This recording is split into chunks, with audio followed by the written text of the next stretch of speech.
Okay, Megan, if I think about 5 terms that are used every which way, I should say, it's ecosystem. Yes. But there are some benefits in understanding the environment and scanning the environment of the ecosystem around you, which is why we're going to introduce the ecosystem collection map. Now, at a high level, there's lots of methods and methodologies for scanning your environment. Sometimes people call it PESTLE or PEST or PRESTLE, but an ecosystem collection map is a little unique from a lot of methods because we might start by dumping our brains into this very template. What's the power you've seen in sort of organizing your thoughts and getting them all out of your thoughts on a template like this before you go out and do additional research? So a couple of things. One, I think it's really important to have a template for doing that brain dump. Oftentimes, if we present people with like a blank whiteboard or a blank Miro board, it's overwhelming. Paralysis. They're not sure what to put there, right? So when we do something like this, we can take all of the experts or the people who have had experience in this particular ecosystem, or even just lived experience in this particular ecosystem, and kind of give them some structure by which we want them to respond, right? I think that's the first value of this template. The other thing that's really valuable about this is we can get some assumptions out there before we go out into the world and start to understand if those assumptions hold true or not. So in these particular cases, we're asking about things like users and other stakeholders that we might expect to see, what physical objects we might expect to see in those spaces, the desired outcomes that we might expect to see. All of that information, then we can actually go out and see if we really see those things in real life. You know, I like how you put this in almost an ingredient recipe style, right? I mean, we know that a lot of methods want to know hopes, goals, objectives, environmental factors as well. So this is just another tool to put in your toolbox if perhaps you do need to just simply organize yourself. And I loved your point about projecting your assumptions or hypotheses out to the world. So let's dive into our template around this food delivery app example that we've organized here. Now, again, this is a little less visually compelling than some of our other methods, but it's important to realize that not everything needs to be visually robust. In fact, a lot of times it can be a distraction or introduce bias that may not be your intention if we are copying and paste wild and really robust and aesthetically pleasing images that don't actually have real objective point of views. So, food delivery apps. Now we see things in here like user stakeholders relationships. Now, I see stakeholders in here like gas stations and insurance companies. So maybe some of the more interesting users are students and people that are delivering the actual food in restaurants, but why am I putting down things like gas stations and insurance companies? Right, so when we think about like a food delivery app, we know those delivery people have to fuel their vehicles somewhere. We know that if they have a vehicle, they're probably hopefully insuring that vehicle. And so those all become parts of this broader ecosystem.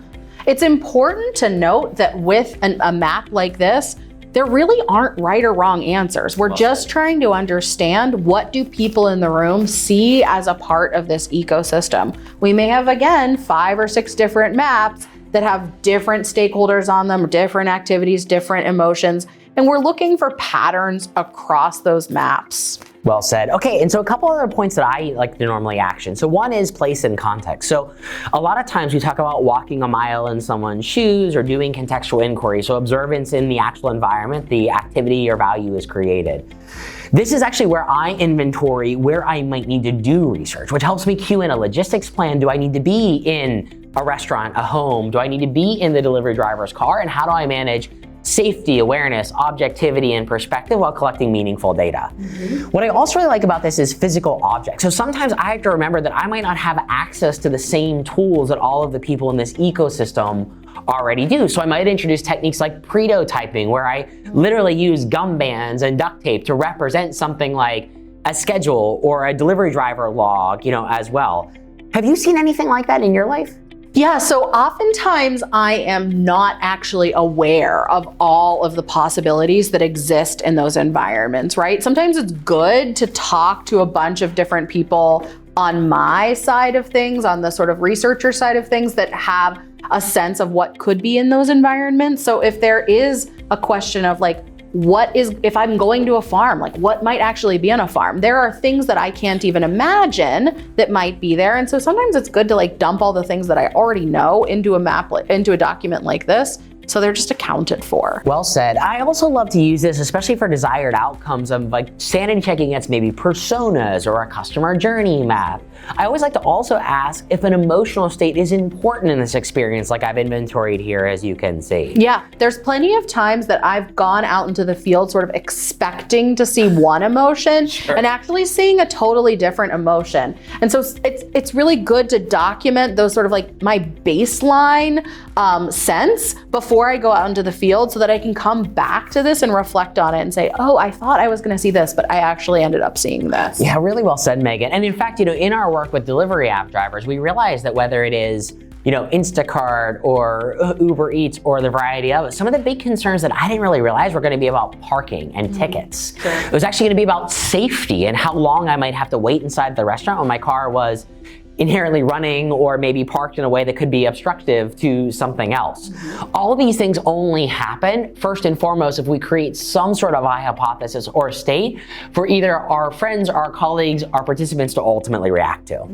Now, we've included in this particular template a variety of ecosystem maps. Now, what's the power in having multiple point of views in an inventorying or scanning exercise like this? Well, because we're doing this at the maybe beginning of our design process, it's actually one of those times where it's really important to have a lot of divergent thinking, a lot of different ideas on the table, right? And so we may use these ecosystem maps to represent my perspective on the ecosystem versus your perspective on the ecosystem. We may also need to be documenting different ecosystems, right? So we might be trying to think of a broader question like, how does food delivery happen? And maybe we use one map to represent the ecosystem of a food delivery app like Grubhub or Uber Eats. Maybe there's another ecosystem like the restaurants that deliver. And so we have sort of a different ecosystem that exists there.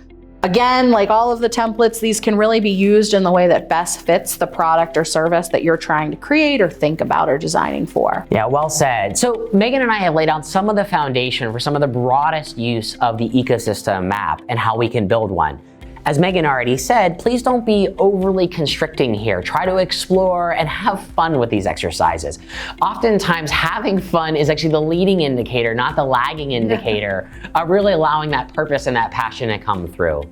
This is, again, one of those foundational tools that you might use in conjunction with other methods like Rosebud Thorn or voting or challenging the 5 whys to be overlapping in this. And if you're not yet familiar with these templates or methods that Megan and I have covered in other videos, please take this opportunity now to go explore.